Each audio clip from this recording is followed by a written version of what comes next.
மகாரம்ங்கிறது மட்டும் பிரம்மம், பிரம்ம நிலை. இப்ப இந்த 3 நிலை இருக்கு இல்லையா,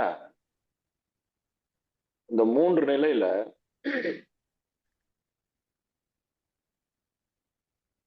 இந்த ஒளி நிலை அப்படிங்கிறது இங்க சிவநிலையிலே வந்துருது. ஒளி நிலைன்னு சிவநிலையிலே வந்துருது. புரிஞ்சுக்கோங்க. ஏன்னா ஒளி நிலைன்னா என்னது? ரூபத்தோட சம்பந்தப்பட்டது. ஒளிநிலை, பேரொளி நிலை அப்படிங்கிறது உருவ நிலை, ரூபத்தோட சம்பந்தப்பட்டது. கரெக்ட் தானே? பாக்குறீங்கல்ல? அதே மாதிரி லிங்கம் ஆவுடைங்கிறது என்னது? ஆவுடைங்கிறது யோனியும், லிங்கங்கிறது அணு தத்துவத்திலையும் வந்தது. அங்கிருந்து தோன்றதுதான் ஒளி. அப்ப அதுவும் ரூபத்துல வந்துருது. அப்ப இந்த ஒளி சமாதின்னு சொல்றோம். அப்ப இந்த ஒளி சமாதிங்கிறது உகார நிலையில வருது. புரியுதுங்களா? உகார நிலை. உகார நிலையை கடந்தவன் என்ன வருது?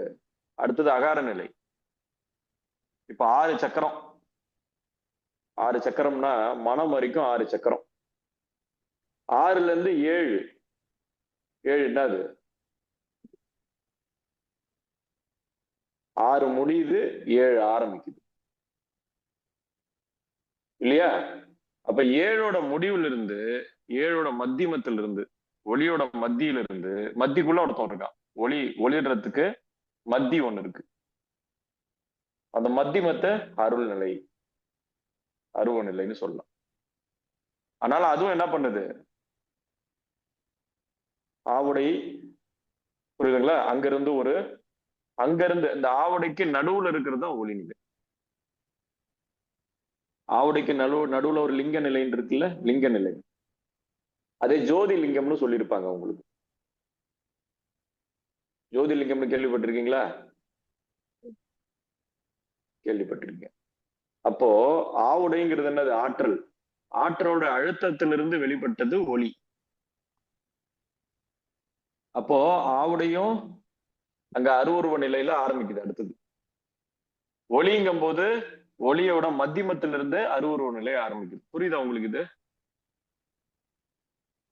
ஏன்னா நம்ம ஒரு எஜ்ஜி 6, இன்னொரு எஜ்ஜி 7ங்கும் போது 6ஓட முடிவு தான் 7. கரெக்டா? அப்ப இந்த 7ஓட மத்தியமம்ங்கிறது அருவுருவம், அங்க இருந்து ஆரம்பிக்குது, 7ஓட மத்தியமத்திலிருந்து. அதனாலதான் 7 திரை அப்படிங்கிறோம். அப்ப அதுல இருந்து 7ல இருந்து என்ன ஆரம்பிக்குது? 7ஓட மத்தியமத்திலிருந்து அருவுருவம் ஆரம்பிக்குது. அப்போ உகாரத்துக்கு 6 சக்கரா, உகாரத்துக்கு 6 சக்கரா. அந்த 6ம் உடல் இயக்கத்துக்கு, உருவ இயக்கத்துக்கு தேவைப்படுது. அந்த 6 சக்கரா எதுக்கு தேவைப்படுது? உருவ இயக்கத்துக்கு. 6 சக்கராவுக்கு மேல இருக்கிறது அருவுருவமா இயக்குது, 6ஐயும் இயக்குது. புரிஞ்சுட்டீங்களா? அப்ப நம்ம 6 கடந்து 7வது மத்தியமத்துக்குள்ள போகும்போது நம்ம என்ன பண்றோம்? சமாதி.